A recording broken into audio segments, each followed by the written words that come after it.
C'est mercredi aujourd'hui, hein? Oui. Donc, ça tombait bien aussi. C'est ça comment ça? C'est ça quoi? La tomate ou bien... Non, ça va. Après. Je vais me servir. Après. Je dérange même pas. Racontez-moi alors qui commence. Ah, c'est toi qui commence. Comment ça va la santé spirituelle? Oh, ça va, ça va. Déjà, nous sommes contents de vous voir en face à face. Face à face. Je vois que je suis vraiment court comme je disais, non? Comme j'avais suivi tu vois, le témoignage de Kolmo Bangala. Oui. Quand le gars, sa mère l'a amené ce frère Junior, il s'est indiqué. Donc c'est le cours ainsi.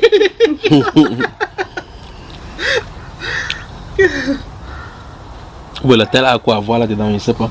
C'est ça. Moi je suis pas grave, on est pareil. C'est que l'homme se fie à ce qui frappe les yeux. Mon frère, je vais te dire quoi. Je suis issu d'une famille polygamique. Et ma mère était la première. Il faut lui parler de temps en temps, elle aime quand on parle. Quand je comme ça, elle va pleurer. Parle-lui. Je dis, Emmanuel, là, voilà, tu applaudis. Arrête ces deux mains, tu applaudis. Tu vas, non, c'est ces mains, tu applaudis, je vais voir. Elle va rire, elle aime ça. Sois le bienvenu sur terre, enfant que Dieu a béni. La France dans la sainteté, bonsoir. Bonsoir. Bonsoir. Donc, alors ma mère, elle était la première femme. Non, laisse les problèmes de famille, elle laisse. D'accord, je te parle de moi. Ok. Non, laisse même ça. Parlez-nous comment vous êtes à l'aise. Ça, c'est dur ici. où est-ce qu'il voit dans la cour de la femme là comme ça? Le truc blanc là, c'est quoi ça? Au milieu des deux pots là. C'est une statue.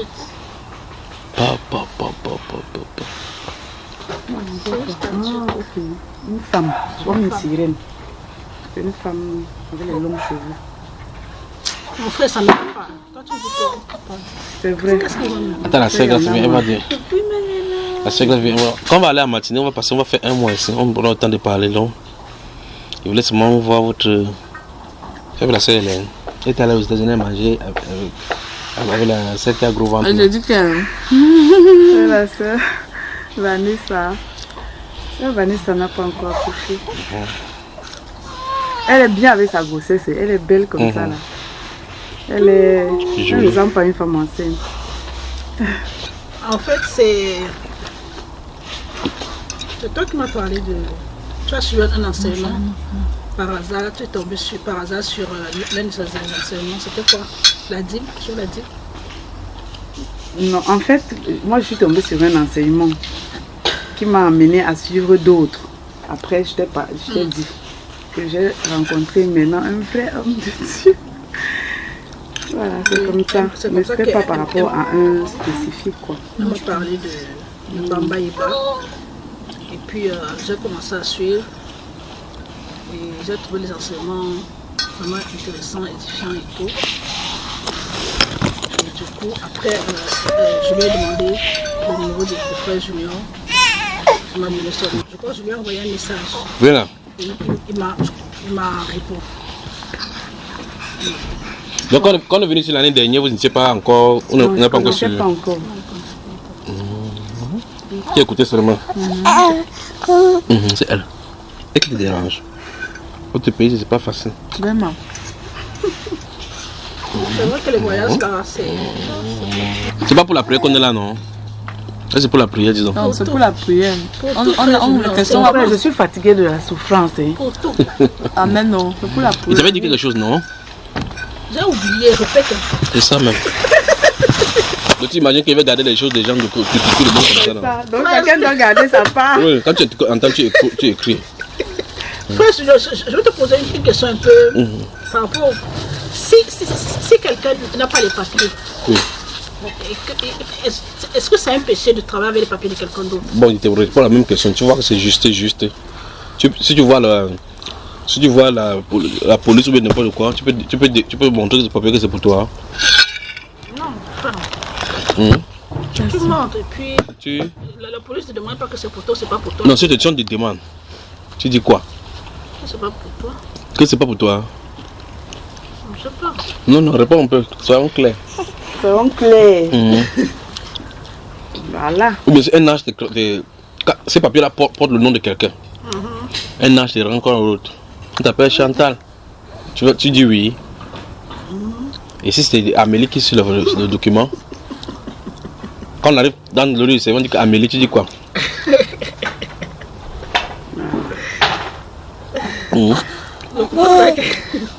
Elle dit qu'il ne va pas demander. Ouvre Mathieu. Que ici, les policiers ne demandent pas. Ouvre Mathieu. Je pose la question.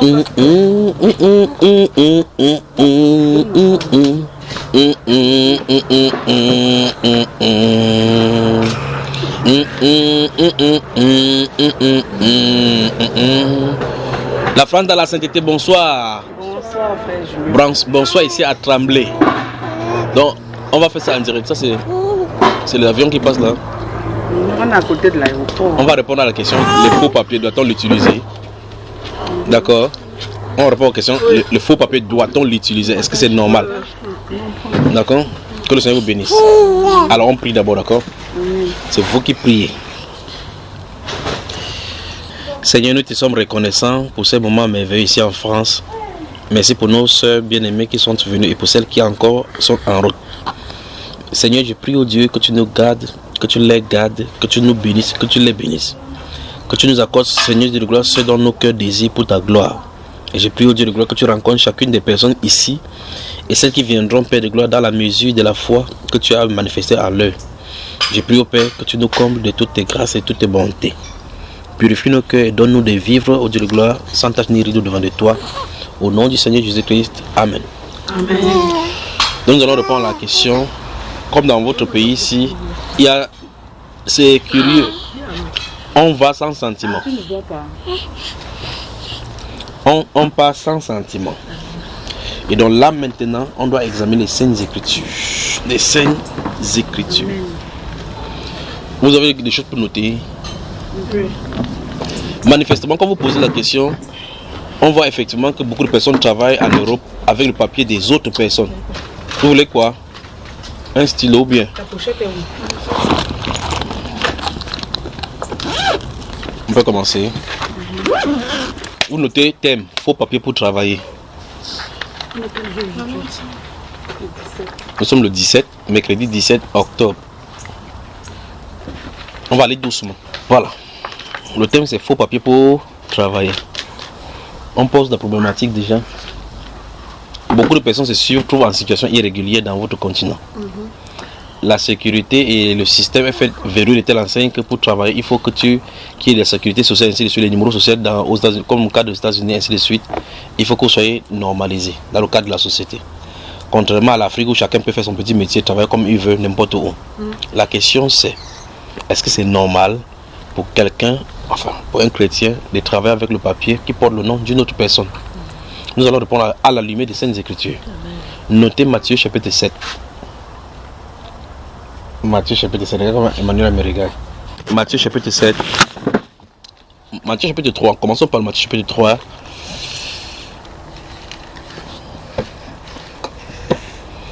Vous avez noté? Notez, je vais donner au moins 4 ou 5 passages et on va commencer quelque part. Notez aussi le psaume 119, verset 4.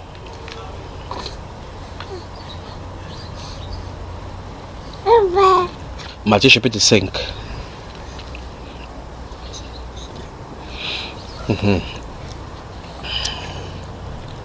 Notez le psaume 15. Nous allons lire un passage dans le livre de Matthieu, puis lire l'autre dans le livre des psaumes, chapitre 15. On va y aller. On y va. Qui va lire donc? Matthieu chapitre 3. Tu veux lire? C'est bien ça. Tu vas lire à haute voix vraiment. Verset 11 à 16. La soeur n'est pas encore ouverte. Un peu à Matthieu.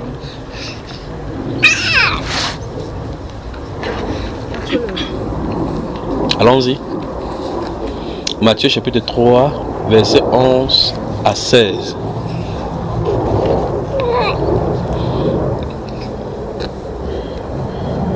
Ça c'est Tremblay, non? Tremblay en France. Tremblay en France. Tremblay en France. Et on dit Tremblay en France maintenant. Tremblay en France, le nom du quartier. Ou bien du département. De la ville. De la ville. Tremblay en France, près des Charles de Gaulle. Je crois qu'on vous cherche. Ah, d'accord. Ok, Tu veux que merci. j'aille voir ma Non, non, laisse. Moi, il vous baptise d'eau pour vous amener à la repentance. Oui. Mais celui qui vient après moi est plus puissant que moi. Je ne suis pas digne de porter ses souliers. Lui, il vous baptisera du Saint-Esprit et de feu. Il a son vanne à la main, il nettoiera son air, il amassera son blé dans le grenier, et il brûlera la paille dans un feu qui ne s'éteint point. Baptême de Jésus-Christ. Alors Jésus vient de la Galilée au Jourdain vers Jean pour être baptisé par lui. Mais Jean s'y opposait en disant « C'est moi qui ai besoin d'être baptisé par toi et tu viens à moi. » Jésus lui répondit « Laisse faire maintenant car il est convenable que nous accomplissions ainsi tout ce qui est juste. » Stop. C'est la parole qui va meubler notre explication. Lorsque Jean-Baptiste s'oppose au Seigneur Jésus-Christ, Jean-Baptiste voit le Seigneur Jésus-Christ. Normalement, Jean-Baptiste a été envoyé, Jean a été envoyé pour baptiser. Et ici, il voit quelqu'un qui est supérieur à lui qui vient. Il dit non, non, il ne peut pas te baptiser. Jésus dit que non. Et Jean lui dit, c'est moi qui ai besoin d'être baptisé par toi. Et toi, tu viens à moi. Voilà, c'est comme ça. Et toi, tu viens à moi, c'est pas. Et toi, tu viens à moi. Et toi, tu viens à moi. C'est une surprise.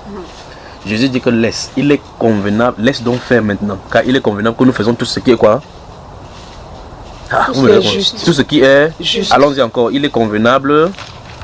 De faire tout ce qui est juste. Encore, on va encore dire encore. Il est convenable de faire tout ce qui est juste. Tout ce qui est juste. Chaque acte de notre vie, en tant que chrétien, cette parole, ne doit pas nous quitter. Chaque acte, quand nous voulons faire, nous devons nous poser des questions. Est-ce que ce que nous sommes en train de faire, c'est ce qui est juste? Et c'est à cette réponse-là, la réponse à la question, qui va nous montrer si oui ou non nous sommes convenables. Alors, vous prenez le papier de quelqu'un. Est-ce que c'est juste? La question est simple. Est-ce que c'est juste? Vous voyez, la question doit être répondue. Est-ce que c'est juste? Si tu ne comprends pas, juste, ça veut dire quoi? Ça veut dire quelque chose qui ne peut pas te culpabiliser sur quoi que ce soit. S'il y a la culpabilité sur quelque plan que ce soit, alors forcément ce n'est pas juste. Ça ne tient pas de faire ce qui est juste. C'est un peu comme par exemple une jeune fille qui tombe enceinte. Ça va? Venez vous asseoir. Bonne arrivée. Merci à vous aussi. Merci toi ma soeur. Je suis le frère Junior. Oui. Saluez-vous les uns. Il n'est pas bon d'enregistrer. Ça fait quoi? C'est pas grave. Bonjour. Venez vous asseoir. Assieds-toi mon bébé. Bonne arrivée. Merci.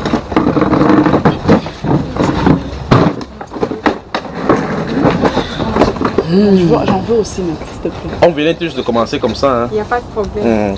Et la sœur a posé la question si est-ce que c'est convenable de travailler avec, c'est normal de travailler avec le papier de quelqu'un d'autre. Et apparemment c'est monnaie courante ici en France, en Europe. Et donc là nous sommes dans la première partie, nous sommes dans les lire les premiers versets comme ça. Je crois qu'il faut servir aussi les enfants, ça va mon bébé? J'ai oublié la Bible. Ouais. Donnez-lui une Bible alors et puis vous donnez la mienne. Merci. Voilà. Permettez-lui aussi de lire cela. Voilà. Donc nous venons de voir, ça va? Tu as le stylo pour lui donner un papier.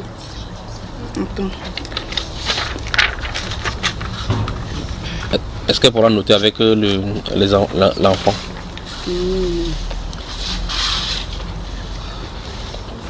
Alors, par cette parole du Seigneur Jésus-Christ, on voit effectivement que chacun doit être interpellé à répondre à la question oui ou non, ce que tu fais, est-ce que c'est juste?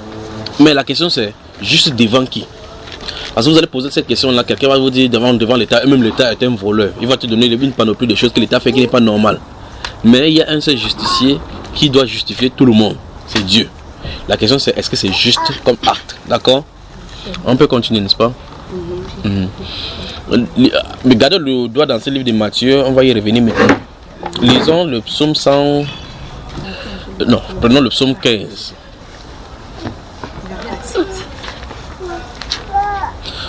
Notez le psaume, enfin, vous avez noté ça tout à l'heure, n'est-ce pas? Psaume 15. Notez 1 Thessaloniciens aussi, merci Père. Merci Père. 1 Thessaloniciens chapitre 4. Notez verset 3. 6 et 8.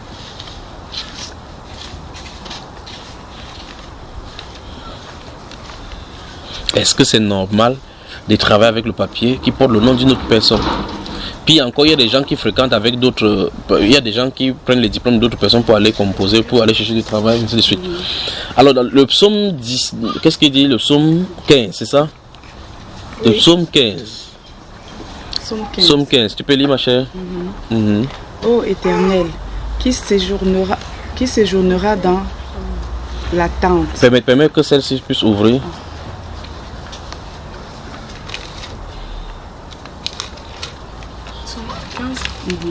Psaume 15.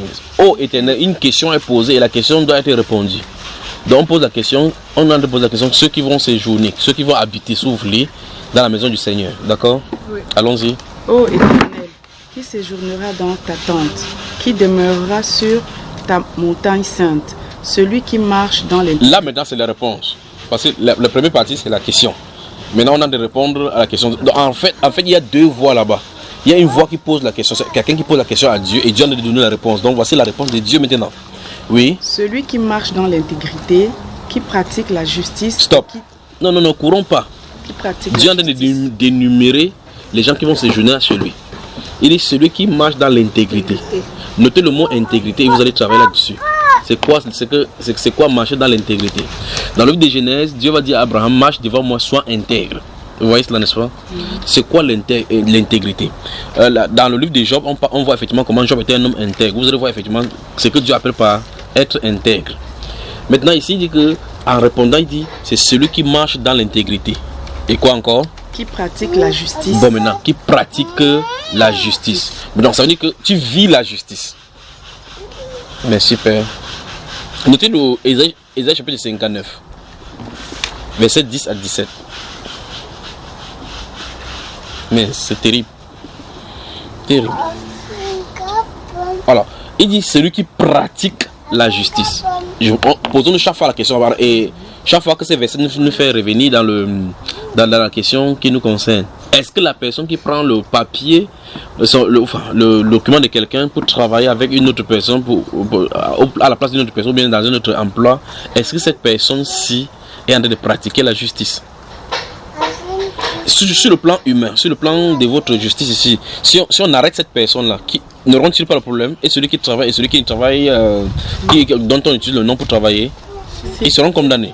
Et donc si la justice humaine donc peut condamner, ça veut dire que l'acte déjà n'est pas juste aux yeux des hommes. Si ce n'est pas juste aux yeux des hommes, à combien de fois raison donc aux yeux de Dieu? Il faut que les chrétiens arrêtent donc de se fourvoyer. Il faut que ceux qui s'appellent chrétiens arrêtent donc de faire ces choses. C'est pas vrai? Je reconnais, et c'est là où on va sortir. Qu'est-ce qui peut amener les gens à faire ces choses en tant que chrétiens? Il faut qu'on regarde la question et regarder les voies de sortie que Dieu pourvoit. D'accord? Il faut qu'on regarde dans la voie de sortie pour savoir comment faire donc, pour ne pas faire ces choses. Parce qu'il y a la difficulté. Tout est vissé ici au point où si vous n'avez pas quelque chose de légal de travail, de travail où vous ne pouvez pas vous en sortir. Tout est vissé au point même où même les cœurs des gens sont vissés au point par rapport à l'amour. C'est grave seulement. Notre continent, c'est froid plus que la glace. On continue. Les réponses aux questions de Dieu. Et qui dit la vérité selon son cœur? Stoppons là-bas et prenons tous chaque fois cela dans la question qui nous est posée. Maintenant, je prends cette sœur-ci. Je suis Jeanne. Elle va passer quelque part. Je dis, comment vous vous appelez? Elle me donne son nom, par exemple, Marlise. Et dans son poche se trouve le papier de Marguerite. Elle va comme ça au travail au nom de Marguerite. Au lieu de service, elle entre là-bas, on dit Marguerite, c'est elle qui va se présenter. Mais le flic lui pose la question, comment tu t'appelles? Elle dit Marlise. Est-ce que c'est droit? Est-ce que quand il dit au flic que je m'appelle Marlise, elle dit la vérité? Ou mieux encore, est-ce que quand il dit au lieu de service là que je suis Marguerite, est-ce qu'elle dit la vérité? Trois choses sont dites. 1. L'intégrité manque à cette personne-ci, d'après ce qu'on a de voir. 2. Elle ne pratique pas la justice, ça manque à cette personne-ci. 3. Elle ne dit pas la vérité selon son cœur. Donc, les 3 premières choses qui sont même les piliers même de la vie chrétienne lui manquent totalement. Donc, cette personne se trompe qu'elle est chrétienne. Vous voyez cela, n'est-ce pas? C'est chaud, pas vrai? C'est chaud, vraiment. Continuons, finissons. Chaud bouillant. Chaud bouillant. Il ne calomnie point avec sa langue. N'en disons pas plus lorsque la personne va retirer son papier. C'est la calomnie qui va commencer. Continue. Il ne fait point de mal à son semblable. Oui. Et il ne jette point l'opprobre sur son prochain. Oui. Il regarde avec dédain. Avec dédain, ce qui est méprisable, oui. Il regarde avec dédain celui qui est méprisable. Méprisable, oui. Mais il honore ceux qui craignent l'Éternel. Oui. Il ne se rétracte point s'il fait un serment à son préjudice. Et n'exige point d'intérêt de son argent. Vous voyez comment vous vivez ici, non? Et il n'accepte point de don contre l'innocent. Oui.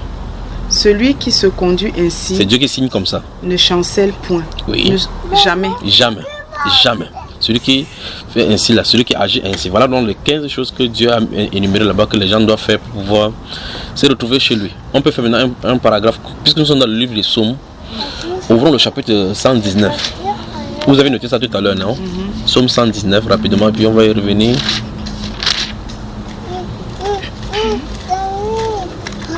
Lisez le verset 4 seulement. Psaume 119, verset 4. Oui. Attends, les autres trouvent. Vous y êtes déjà? Oui. Allons-y. Tu as prescrit tes ordonnances pour qu'on les observe avec soin. Vous avez entendu, non? Les ordonnances de Dieu ont été prescrites pour qu'on les observe avec soin. On doit observer la parole de Dieu avec soin. Allons rapidement maintenant rentrer dans le livre de Matthieu.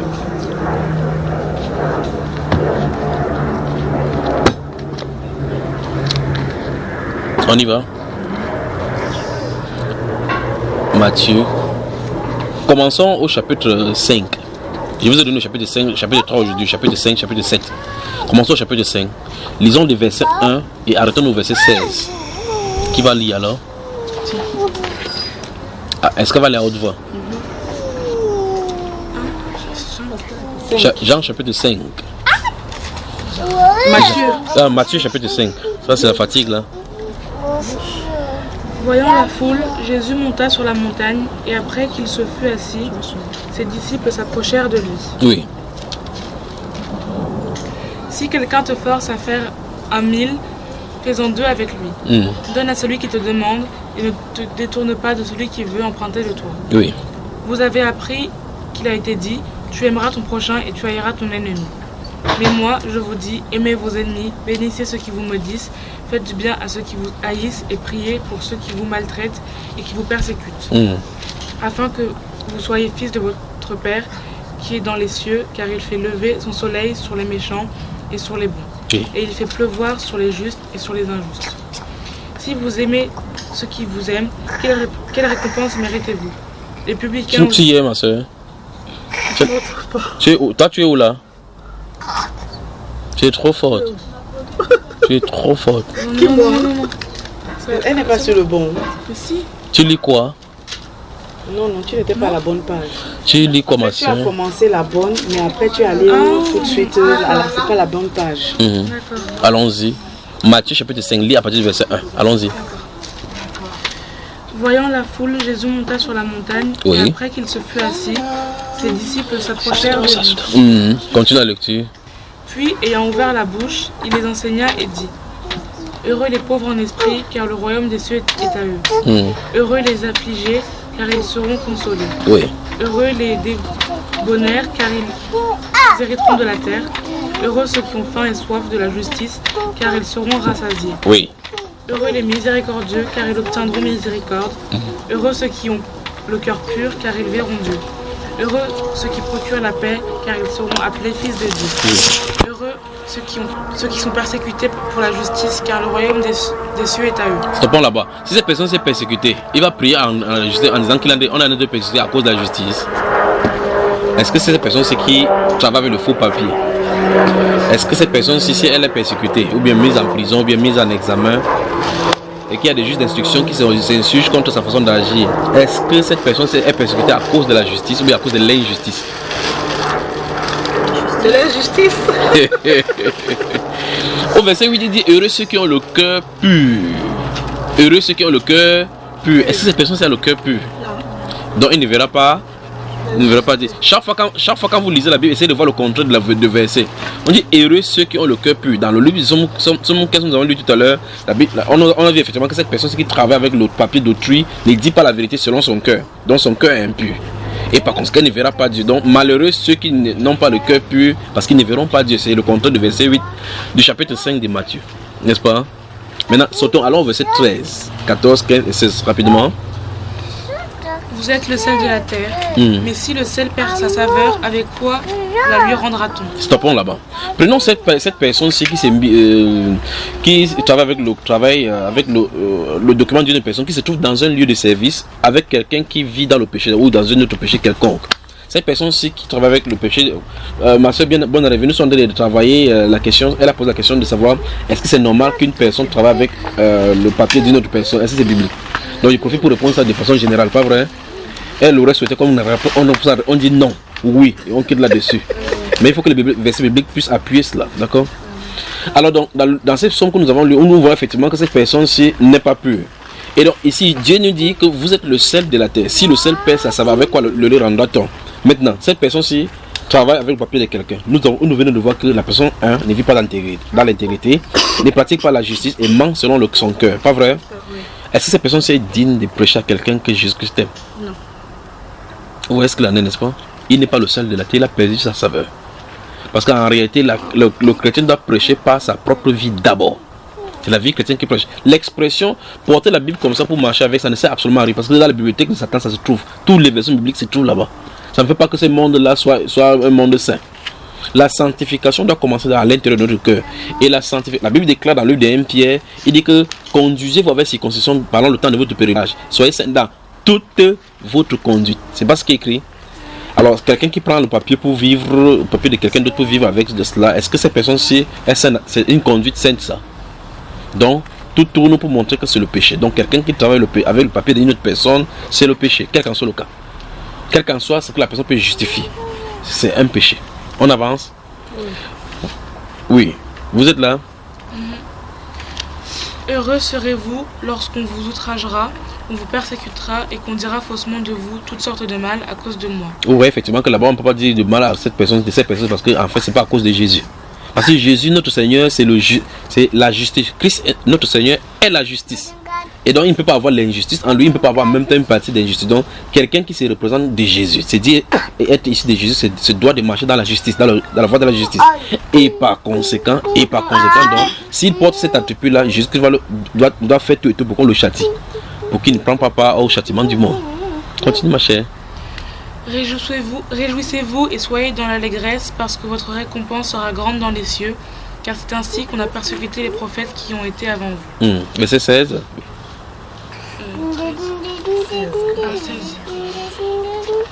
Que votre lumière luise devant les hommes, afin qu'ils voient vos bonnes œuvres et qu'ils glorifient votre Père qui est dans les cieux. Et le verset 15 dit, vous êtes la lumière du monde. Une ville située sur une montagne ne peut être cachée. Voilà, maintenant Jésus dit à ces chrétiens, c'est qu'il a la lumière du monde. Voilà, ça part de lumière qui montre. Il travaille avec le faux papier. Voilà, ça part de lumière. Il montre que Jésus. C'est pour ça que la vie chrétienne telle que développée en Europe doit être repensée selon la Bible. La norme biblique a été fixée, ça ne peut pas se conformer au monde. C'est le monde qui doit se conformer à cette Bible-ci. Quelqu'un pourra entendre comme ça et dire que non, tu ne sais pas quelles difficultés nous vivons ici. Il n'y a pas de siècle, il n'y a pas eu de difficultés. Et chaque siècle doit s'adapter et se réadapter au principe biblique. Quel est le problème? Le problème, c'est qu'on a quitté la norme biblique. D'accord, ma chère? 1 Thessaloniciens maintenant. Alors, je vais citer ce qui est écrit dans le livre de Jean, Matthieu chapitre 7. Pourquoi on passe à d'autres questions si vous le voulez. Dans Matthieu chapitre 7, donc, le Seigneur Jésus va commencer chapitre 14 en disant que il va expliquer qu'il y a deux portes. La porte étroite et serrée qui mène à la vie éternelle et que peu de gens le trouvent. La porte grande, vaste, qui est avec des boulevards bien fleuris, qui mène à la perdition. Il dit beaucoup entre par là. Alors chaque personne devrait, chaque fois dans les actes que nous posons, poser la question si nous marchons dans la grande voie ou bien dans la petite voie. Et puis en bas, au verset 21 et 22 du chapitre 7, le Seigneur Jésus nous dit quelque chose de surprenant. Il dit que pas tous ceux qui me disent Seigneur, Seigneur entreront. Où est-ce là? Il dit, mais celui-là seul qui fait la volonté de mon Père qui est dans les cieux. La question c'est, quand quelqu'un travaille avec le papier d'une personne vivant dans la fraude ainsi, est-ce qu'il fait la volonté de Dieu? Mais pourtant, là, cette personne se dit Seigneur, Seigneur. Donc si quelqu'un continue à dire Seigneur, Seigneur, tout en vivant dans ce style de vie ici, ça montre clairement qu'il n'a pas connu le Seigneur.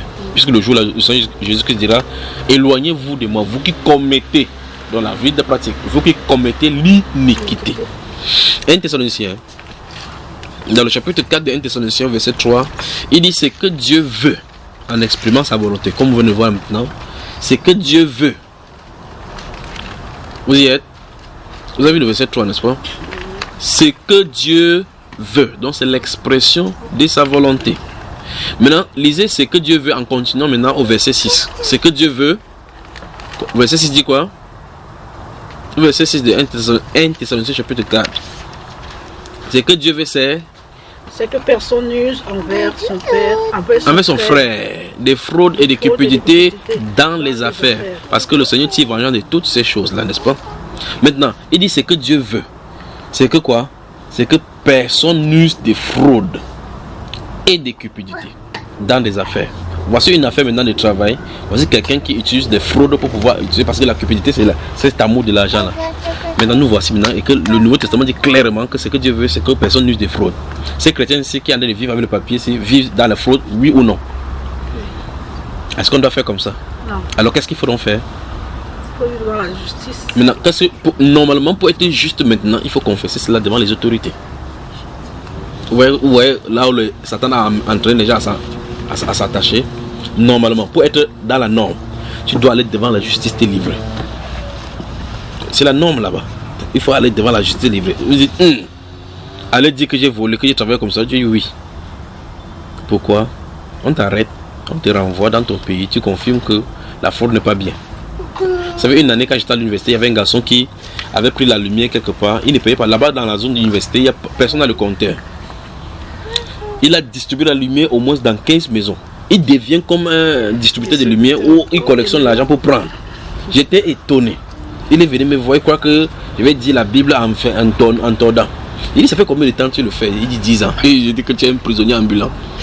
Il lui dit, tu sais, si tu crois en cette Bible-ci, ce que tu vas faire, c'est que tu vas non seulement aller à la société qui produit l'électricité, confesser que tu as volé la lumière, tu donnes le nombre d'années, les factures que tu donnes, le nombre de sommes là, tu presses là, et bien plus encore, tu peux avoir un cinquième pour la fraude que tu as faite. Il m'a guetté comme ça, il dit vraiment ça, courte taille là. Mais c'était quand même la vérité.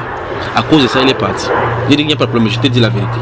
Maintenant, 10 ans, s'il prenait 1 million de choses par mois, ça veut dire que là, il a 10 millions, enfin, de 12 millions fois 10 à payer, donc dans les 120 millions. Voilà la fraude. C'est le prix à payer pour la Bible.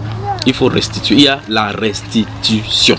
Tu ne peux pas avoir une télévision par exemple chez toi que tu as volé. Tu dis, oh Seigneur, pardonne-moi parce que je suis un voleur.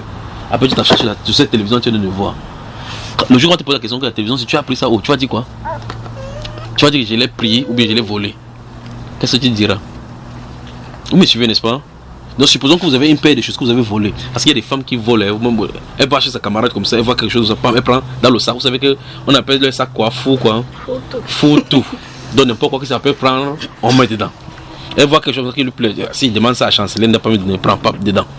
Un jour tu vois ça, mais c'est pas mon truc que j'ai cherché ici, Chanceline. Elle te sort le face qu'elle a acheté ça là-bas à Carrefour. Colle pas au Carrefour qui est là-bas, alors que c'est dans ces choses. Mais pourtant, après elle va faire ça que Seigneur, le soir là, Seigneur, tu sais que c'est le mensonge qui est dit à Chanceline. Pardonne-moi pour tous mes péchés. Il te pardonne. Demain, Chanceline dit, tu es sûr que c'est pas mon truc? Il dit non, c'est pas ta part. Vous voyez le mensonge, pas vrai? Donc c'est pour ça qu'après la confession, il faut le dédommagement, c'est-à-dire la restitution.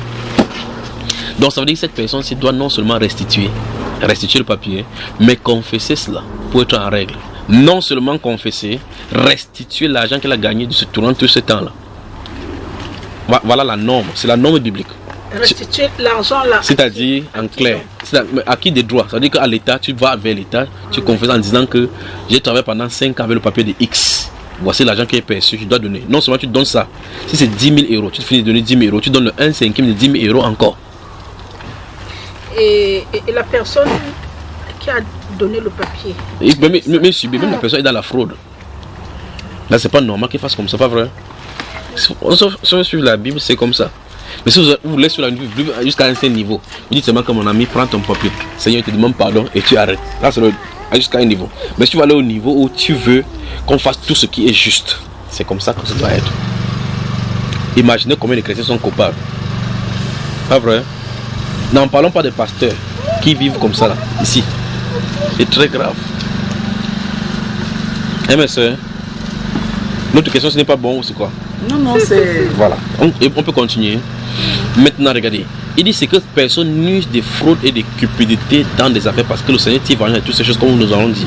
Maintenant, ici, nous voyons que quelque chose ne va pas. Pourquoi l'homme veut travailler avec le papier de quelqu'un? Parce qu'il n'a pas son propre papier. Ok. Il est chrétien. Pourquoi donc il n'a pas de papier? Pourquoi le Dieu qui soit... Et peut-être il peut être dans le culte, on dit que non, ton Dieu est grand, ton Dieu est ici. C'est pas vrai. Est-ce que Dieu est tellement Dieu au point où il ne peut pas donner le papier à quelqu'un? Donc je vous pose la question, donc, vous pensez quel est le problème? Ouvrons le Proverbe chapitre 6. Proverbe chapitre 16. Ouvrons. Proverbe.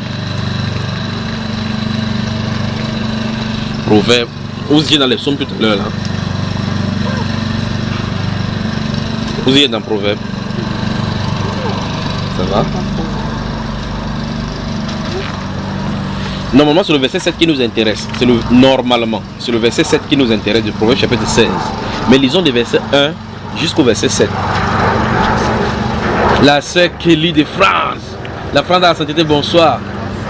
Sœur Kelly. Ça va? Je vous connais. Alors, vous ne connaissez pas?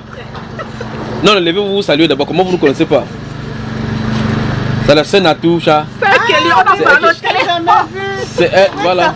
Tu mets rarement la vidéo. Voilà. Elle ne met pas la vidéo. Il faut mettre la vidéo. Il faut mettre la vidéo. A dit, hein. Partagez les chips aux enfants. Junior a dit. Il faut mettre la vidéo.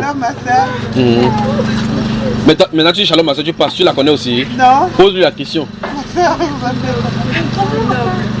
La soeur noble. Non, tu ne la connais pas. Ça va? Bien ma soeur. Tu ne la connais pas, d'accord? Tu connais celle-ci aussi? Oui. Au moins elle met la vidéo, pas vrai? Bah oui. Et on s'est déjà vu quand même. Ben voilà. On peut y aller. Et tu connais celle-là qui passe là derrière? Oui. La soeur Grâce. Ok. Ici, dans le livre de Proverbes, chapitre 16, le verset 1 à 7. C'est le verset 7 qui nous intéresse. Mais avant cela, passons par quelques passages. Allons-y. Qui va lire alors? Verset combien? Verset 1 à 7. Allons-y, ma chère Chatou.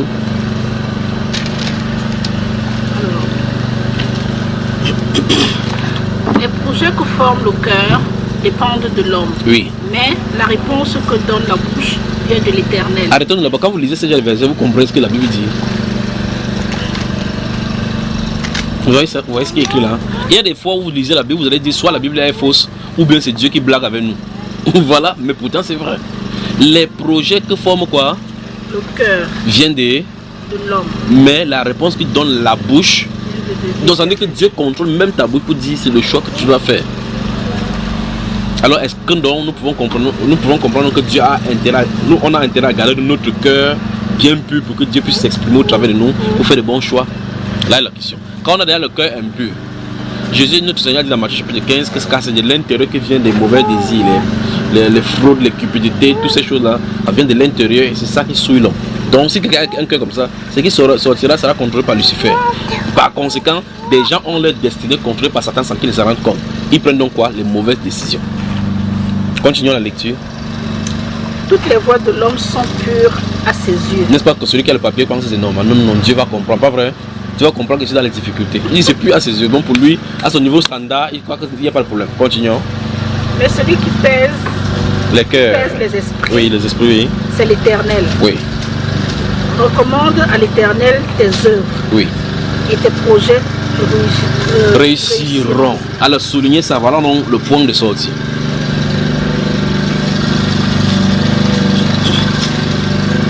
À ce passage-ci, vous allez associer le Proverbe chapitre 8, verset 30 jusqu'au dernier. D'accord? Écrivez tout simplement à côté la Proverbe 8, verset 30, à côté de ce proverbe-là également. Donc, ou bien vous, si vous allez noter sur une feuille, vous notez ça. Proverbe 8, verset 30 jusqu'au dernier. Maintenant, quelqu'un a un projet. Peut-être il va acheter une maison de 180 000 euros. Ou bien il ne travaille pas, cette personne ne travaille même pas encore. Mais il souhaiterait réaliser beaucoup de choses sur son cœur. Quelle est la solution biblique? D'après ce que nous venons de lire, la solution biblique c'est quoi ma soeur? Recommander à l'Éternel. Je pose la question, comment est-ce qu'on recommande ses œuvres à l'Éternel? Par la prière. Proverbe, Philippiens chapitre 4, verset 7 nous dit que ne vous souciez pas du lendemain, qu'on ne se soucie pas de quoi que ce soit, mais en tout cas, faites connaître vos besoins. Quel est le besoin? Donc le problème maintenant c'est que quand l'homme fait connaître le besoin, mais comme Dieu lui répond très rarement là, ou bien Dieu trop pour exaucer aux prières, ou bien on n'est pas exercé à la donner et au recevoir que fait Dieu avec notre esprit. Qu'est-ce qui se passe quand on parle? Seigneur, donne-moi un mari. Nous sommes en 1900, ça c'est 2018. Ça fait 2011, 2012, entre temps il y a le froid en Europe. 2012, 2013, 2014, 2015, 2016, 2017, 2018. Après tu entends frère Junior, je vis avec un homme là, on est en train de voir si on va se marier. Est-ce que c'est un péché? Oui, effectivement qu'il y a quelque chose, n'est-ce pas? Pourtant en 2011, on a soumis à Dieu que Seigneur, je fais un mari, envoie-moi un mari. Où est-ce que là on se retrouve, n'est-ce pas? L'impatience. Donc lorsqu'on a soumis les questionnements ou bien les requêtes au Seigneur, il y a le temps d'attendre. On doit attendre jusqu'à manifestation. Voici par exemple les gens sont en train de faire des moteurs là-bas. Peut-être ils font leur sillon là pour mettre des semences là-dedans. S'ils mettent la semence, le reste c'est entre eux, entre la semence et Dieu maintenant, pas vrai? Est-ce qu'ils courent le bateau pour regarder la semence? Tu n'as pas encore produit. Même si tu à tue-tête, ça ne produira pas. Ce temps de patience que font les gens qui sèment les semences dans les champs là-bas devrait nous enseigner à comprendre que lorsque nous avons saisi Dieu en soumettant notre requête, nous devons patienter. Lorsque nous faisons de l'interférence avec nos affaires, nos façons de faire, nous allons mixer. Et Dieu, lui, c'était pour que les choses arrivent en son temps. Vous vous souvenez du cantique en son temps, n'est-ce pas? Donc, c'est pas fini, ma soeur, ne ferme pas. Ça va? Tu vas faire comment? Je vous laisse servir les choses. Non, laisse quelqu'un d'autre peut servir. Reste là dans ce verset. Il dit donc, recommande tes œuvres, tes projets, ou mieux n'importe quoi que tu as à l'Éternel. Et qu'est-ce qui va réussir? Les œuvres. Oui. Tes projets. Donc, quand tu as un projet, il faut soumettre cela au Seigneur. La Bible dit comment soumettre au Seigneur. La Bible répond dans Philippiens 4, versets 6 et 7. Ne vous inquiétez pas ne vous inquiétez de rien. Mais en toute chose, faites connaître vos besoins à Dieu. Puis on dit par des prières et des supplications. Puis on conclut là-bas dans ces phrases-là. Veillez-y. Donc ça veut dire que chaque jour, tant que ce n'est pas encore manifesté. Mais je crois que nous avons vu sur Bamba Eba la prière fait vendre du juste. Mais si la prière, chaque fois tu pries, même si les gens se moquent de toi, ne t'inquiète pas. La Bible déclare que ceux qui s'aiment avec l'âme vont revenir avec action de grâce, avec la joie. Continuons la lecture, ma chère. L'Éternel a tout fait pour un but. Oui. Même le méchant pour le jour du malheur. Donc, même les méchants sont programmés par Dieu. Même les méchants sont programmés par Dieu. À combien de fois raison celui qui le craint.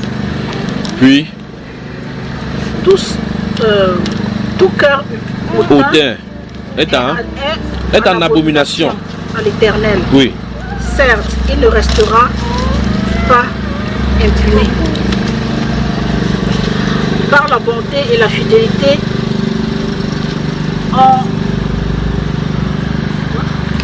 on espie l'iniquité. On espie l'iniquité. Et par la crainte de l'Éternel, on se détourne du mal. Par la crainte de l'Éternel, on se détourne du mal. Si il craint Dieu, il ne prend pas le papier de quelqu'un pour travailler avec, parce qu'il craint Dieu. On se détourne du mal. Continuons.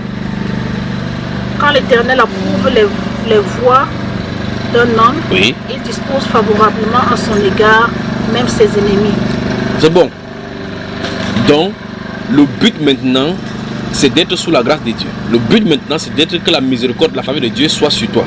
Quand c'est sur toi, les choses commencent à fonctionner. Dieu rassure ici que même les ennemis commencent à travailler pour toi. Et donc là, ça veut dire qu'il faut qu'on regarde ce qu'il en est. Plus haut, il dit, par la crainte de l'Éternel, on se détourne. Et si on se détourne du mal, la Bible déclare, dans le livre des 2 Chroniques au chapitre 16, verset 9, que les regards de Dieu, les yeux de Dieu parcourent la terre pour regarder ceux dont le cœur est tout entier à lui. Quand le cœur est tout entier à lui, la Bible déclare que lorsque le juste crie, l'Éternel entend et le délivre de toutes ses frayeurs. Donc qu'est-ce qu'il faut? Il faut se détourner du mal. C'est-à-dire quoi? En clair, en langage simple, il faut vivre dans la sanctification. La sanctification attire la présence de Dieu et manifeste sa gloire dans la vie. La sanctification. Parce que plus on est sanctifié, ça veut dire qu'on quitte le mal pour se rapprocher de la lumière. Et quand on est rapproché de la lumière, au fur et à mesure, la lumière de Dieu transcende dans notre vie pour déployer et chasser nos ténèbres. C'est ce qu'il en est. Donc en réalité, il faut que tout mal quitte nos vies. D'accord, ma soeur? Si tout mal quitte nos vies, on commence à comprendre effectivement que Dieu nous a appelés pas pour la recherche. On comprendra les versets tels que servirait-il à un homme de gagner le monde entier s'il perdrait son âme? Ok, maintenant tu as un salaire de 5 000 euros par mois. Maintenant tu es même en règle. Tu ne déranges pas. Mais si ton âme n'est pas en règle avec Dieu, ça ne sert absolument à rien. N'en parlons pas si tu travailles dans la fraude. Fermons la Bible. Que Dieu bénisse. Amen. Donc en conclusion, doit-on travailler avec les papiers de quelqu'un d'autre? Non. Si on travaille comme ça, on finit où? Des questions. C'est un peu des questions dont on boit des... On se réjouit, non, à ce qu'elle est. Oui. Donc on arrête tout, non?